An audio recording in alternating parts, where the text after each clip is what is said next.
Bismillahirrahmanirrahim. Assalamualaikum warahmatullahi wabarakatuh. Halo Waalaikumsalam. Sobat ASN Muda, selamat datang di podcast spesial kami, Refleksi 4 Hari Pembelajaran Agenda Latsar CPNS. Ruang bincang yang santai, namun bermakna.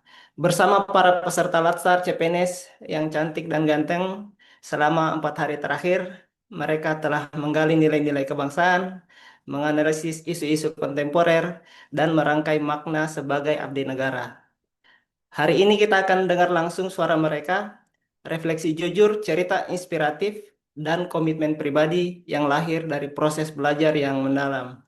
Nah, sebelum kita mulai, ada baiknya kita perkenalan dulu, tapi tidak usah perkenalan yang kayak podcast-podcast sebelumnya, cukup nama sama status saja. Oke, dimulai dari Mbak Anissa mungkin. Status Statusnya apa ini? apakah sudah menikah, sudah Oh, sudah sudah pacaran atau jomblo? oke, selamat siang. Assalamualaikum. Saya Anissa Priyana, biasa dipanggil Nisa. Untuk status sekarang jomblo, single. Oke, lanjut Mas Arif Adi. Ya, selamat siang semuanya. Perkenalkan, nama saya Arif Adi, bisa dipanggil Arif. Statusnya sama masih single.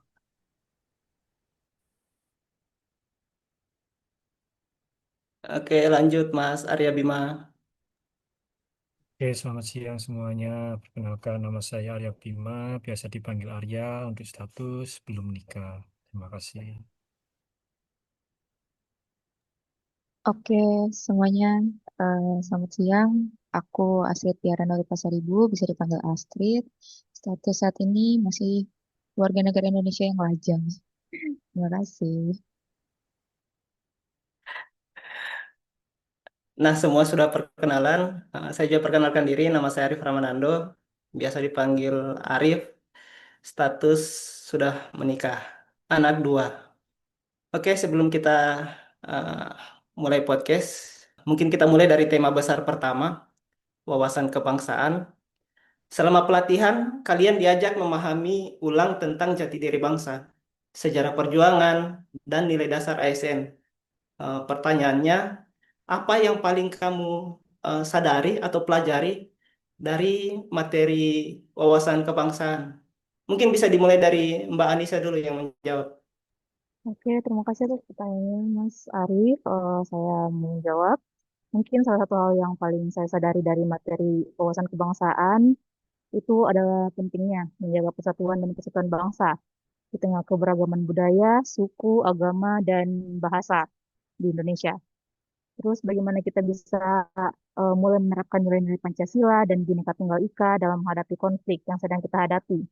Seperti mungkin saat kita berada dalam satu kelompok dengan latar belakang suku dan budaya berbeda, terus dengan menerapkan nilai-nilai tersebut, kita mungkin bisa membuat fondasi yang lebih kuat untuk membangun harmoni dan solidaritas dalam kehidupan bermasyarakat. Oke, saya kira jawaban dari Mbak Anissa sudah cukup komprehensif ya, lengkap. Saya lanjut pertanyaan untuk Mas Arif Adi. Ini kan setiap ASN punya caranya masing-masing dalam mencintai tanah air. Bela negara bukan hanya soal fisik atau militer, tapi tentang integritas dan pengabdian. Pertanyaannya, dari nilai-nilai bela negara yang Mas Arif pernah pelajari, mana yang paling terasa relevan dengan kehidupan Mas Arif Adi sekarang? Nilai-nilai bela negara ya. Menurut saya nilai bela negara yang terasa relevan bagi saya sebagai CPNS atau calon PNS ini mungkin nilai cinta tanah air dan juga sadar berbangsa dan bernegara sih. Jadi saya merasa memiliki rasa bangga dan peduli terhadap bangsa Indonesia yang saya wujudkan dengan belajar memahami tugas dan fungsi jabatan yang akan saya emban. Terus kita menaati peraturan yang berlaku dan percaya bahwa setiap tugas yang kita atau saya kerjakan ini adalah bagian dari upaya untuk menjaga persatuan dan kesatuan bangsa sih. Sehingga saya selalu berusaha adil, transparan, dan tidak membedakan pekerjaan. Dan saya juga percaya bahwa bekerja dengan integritas dan dedikasi itu adalah bentuk pengabdian nyata untuk kemajuan negara kita ini. Oke, jadi kuncinya ya, integritas dan dedikasi. Iya, betul itu, Mas. Nah, kemudian untuk Mas Arya Bima nih, Sekarang kita bergeser ke dunia nyata ya tentang isu-isu kontemporer. Kita tahu tantangan bangsa ini tidak sedikit, mulai dari korupsi, disinformasi, sampai ada perubahan iklim. Pertanyaannya, isu kontemporer apa yang paling membuka mata selama pelatihan ini? Dan apa yang membuat isu itu terasa dekat atau penting untuk Mas Arya Bima? Oke, izin menjawab Mas Arief. Isu kontemporer yang paling membuka mata saya selama pelatihan yaitu isu korupsi ya. Karena sebelumnya memang menyadari bahwa korupsi adalah masalah besar di Indonesia. Tapi dalam pelatihan ini, khususnya waktu mengerjakan studi kemarin, memberikan pemahaman lebih dalam tentang dampaknya yang sangat luas, baik pada sektor pemerintahan maupun masyarakat. Saya pun juga semakin paham bahwa korupsi tidak hanya merugikan negara dalam hal keuangan, tetapi juga menghancurkan kepercayaan masyarakat terhadap institusi publik dan memperburuk kesenjangan sosial. Oke, jadi memang korupsi itu kan eh, sudah masuk di salah satu extraordinary crime ya. Memang salah satu kejahatan yang luar biasa lah kalau di Indonesia. Nah, untuk Mbak Astrid, ini ada isu besar yang membutuhkan aktor-aktor yang kuat dan ASN adalah salah satunya. Pertanyaannya, menurut Mbak Astrid, apa peran ASN dalam menghadapi isu-isu tersebut? Oke, jadi peran ASN untuk menghadapi isu terutama korupsi tadi ya. Peran ASN itu dalam menghadapi korupsi bukan cuma soal menangkap pelakunya, tapi justru eh, lebih awal dari itu, yaitu pencegahannya. ASN itu harus bisa jadi garda terdepan untuk membangun budaya kerja yang jujur juga transparan. Hal ini bisa dimulai dari contoh waktu di pekerjaan itu tidak memasukkan laporan, juga tidak menerima gratifikasi, dan taat terhadap prosedur-prosedur yang ada. ASN juga harus berani menolak praktik yang menyimpang dan harus bisa memberi contoh bagi rekan kerja yang lainnya juga. Oke, terima kasih jawabannya Mbak Astrid. Menyambung dari jawaban dari Mbak Astrid yang tadi, ini kan dalam pelatihan kita dikenalkan dengan berbagai teknik analisis. Setelah tadi isu-isunya diangkat oleh Mas Arya Bima dan kemudian ada metode analisis. Mungkin awalnya terasa rumit, tapi di lapangan nanti itu akan sangat membantu dengan metode analisis ini. Mungkin dari semua teknik yang pernah dipelajari, yang mana yang akan digunakan dan kenapa menggunakan metode itu? Mungkin ada yang bisa jawab? Baik, saya Mas, kan di ini kemarin tuh kita kemarin ya tadi kita mempelajari teknik teknologi itu ada banyak ya, kayak 5 why, fishbone diagram, mind mapping, SWOT, terus ada juga problem tree. Kalau saya pribadi milih fishbone diagram sama problem tree. Nah, kenapa kenapa saya pilihnya dua itu? Karena kalau fishbone diagram sendiri tuh membantu menganalisis masalah teknis atau operasional yang penyebabnya tuh bisa dikategorikan secara lebih spesifik, seperti skills, supplier, sistem, dan surrounding.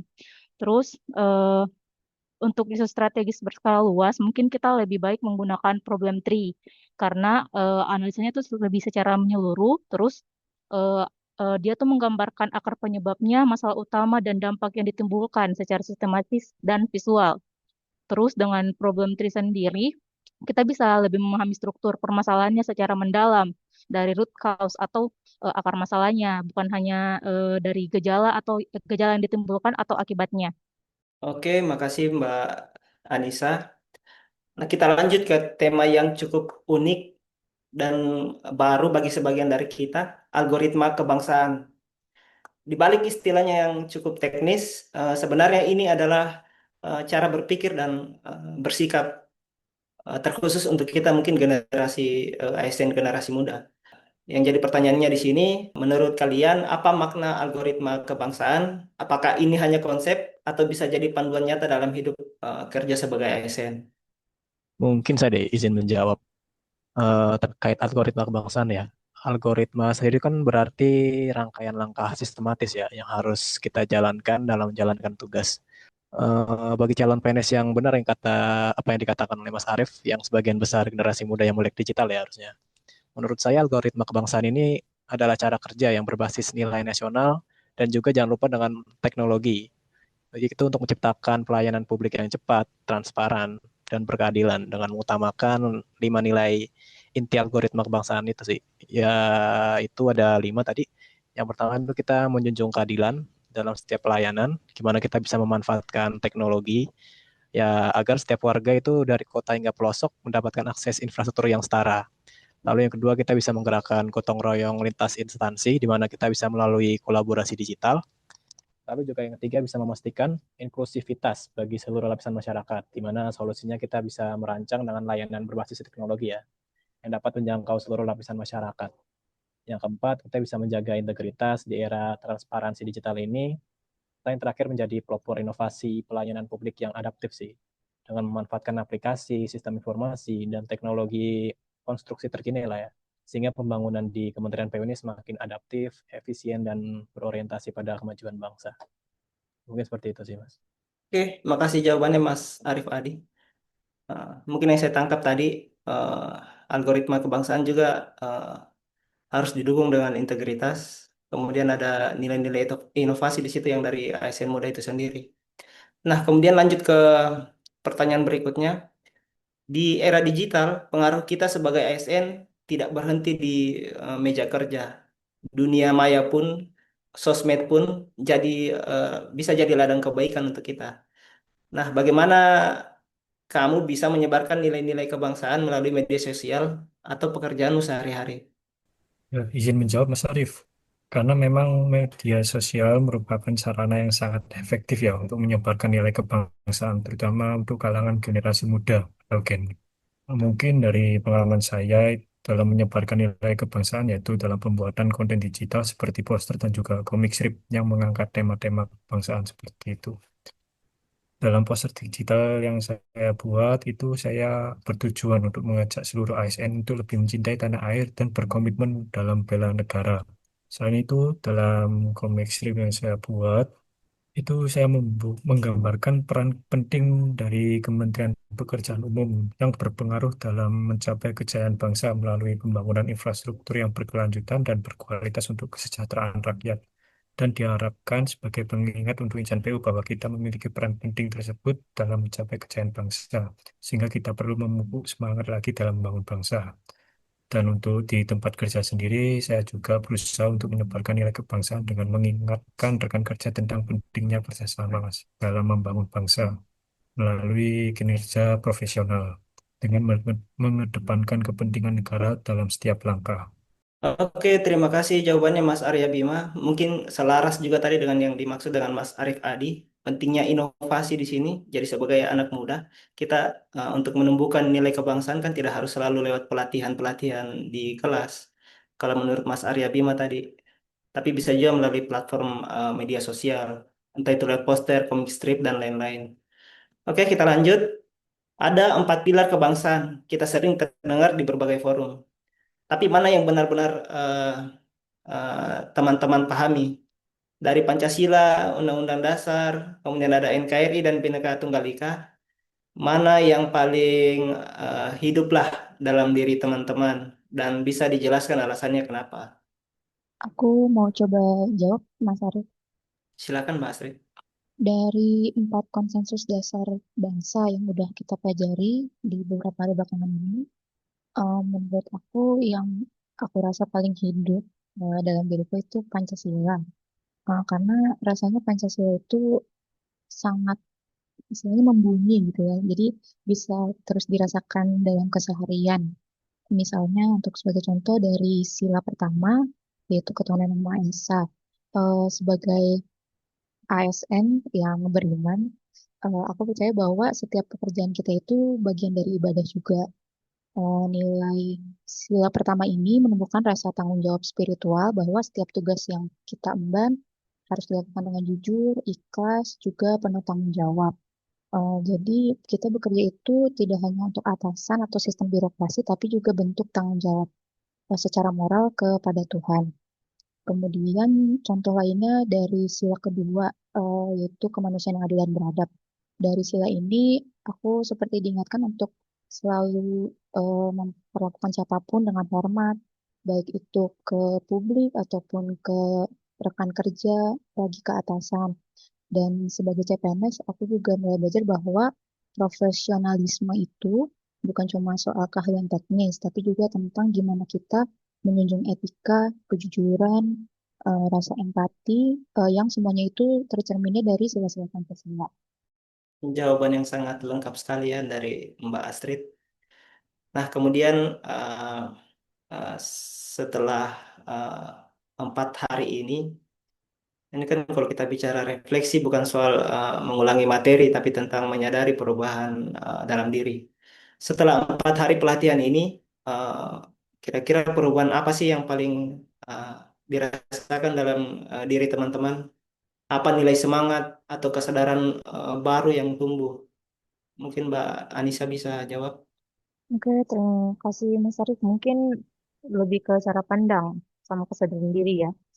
Sebagai bagian dari bangsa, eh, saya jadi lebih peka tentang pentingnya menjaga nilai kebangsaan seperti cinta tanah air, terus juga mungkin keinginan yang lebih besar untuk ikut berkontribusi dengan menggunakan mungkin produk lokal, terus belajar mungkin menjadikan Pancasila sebagai pedoman hidup dalam mengambil keputusan dan dalam mengambil tindakan. Kayak gitu sih kayaknya. Mungkin teman-teman ada yang punya pandangan lain? Dari saya mungkin sependapat juga ya dengan apa yang dikatakan Mbak Anissa tadi, di mana saya setelah mempelajari agenda satu ini yang di minggu pertama ini tentang wawasan kebangsaan, bela negara, isu-isu kontemporer, algoritma kebangsaan, yang saya rasakan itu mungkin ke perubahan dalam cara pandang dan sikap diri juga sih. Di mana saya menjadi lebih memahami bahwa kecintaan kita kepada tanah air bukan hanya diwujudkan dalam kata saja, tapi juga harus melalui tindakan yang nyata sesuai peran dan profesi kita.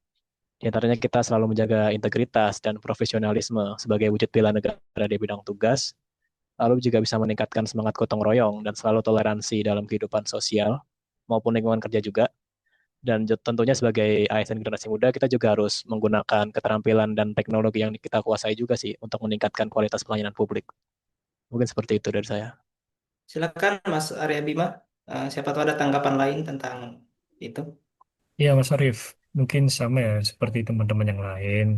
Kalau dari saya sendiri setelah 4 hari pelatihan ini, saya merasa lebih sadar akan peran saya sebagai calon ASN dalam menjaga keutuhan negara dan juga pelayanan publik.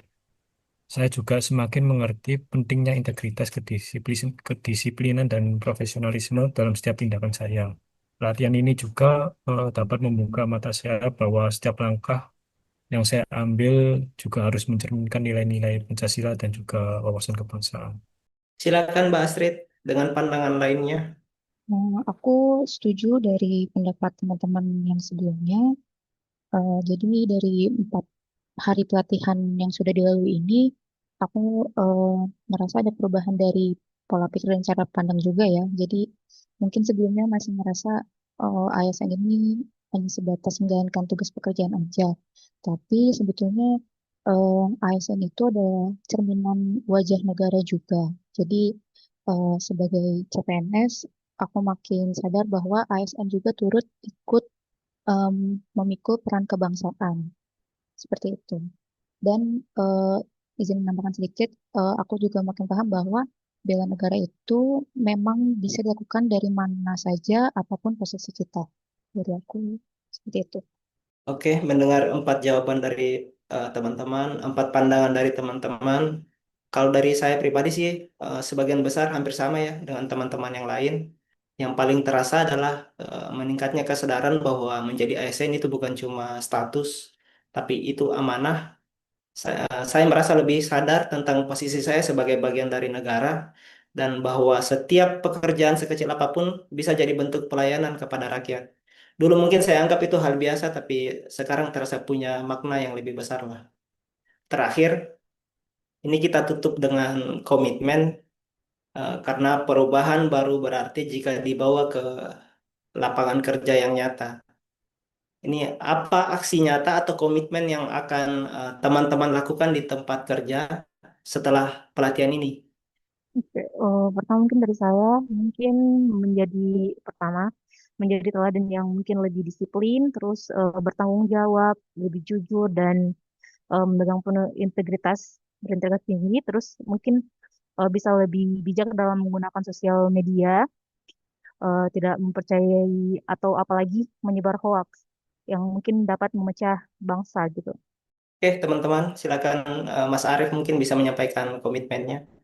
Sama, yang utama pasti yang pertama itu bekerja dengan jujur ya, disiplin juga, bertanggung jawab dan menjunjung tinggi integritas.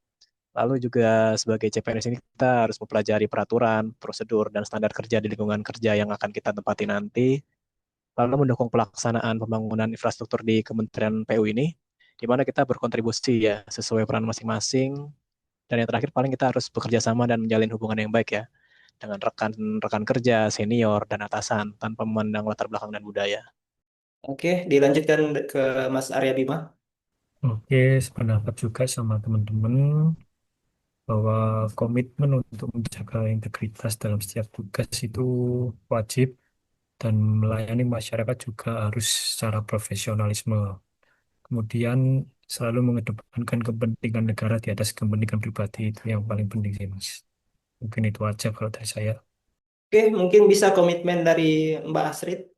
Oke, dari saya setelah pelatihan ini saya berkomitmen untuk terus bisa menjunjung tinggi integritas sebagai fondasi utama dalam bela negara.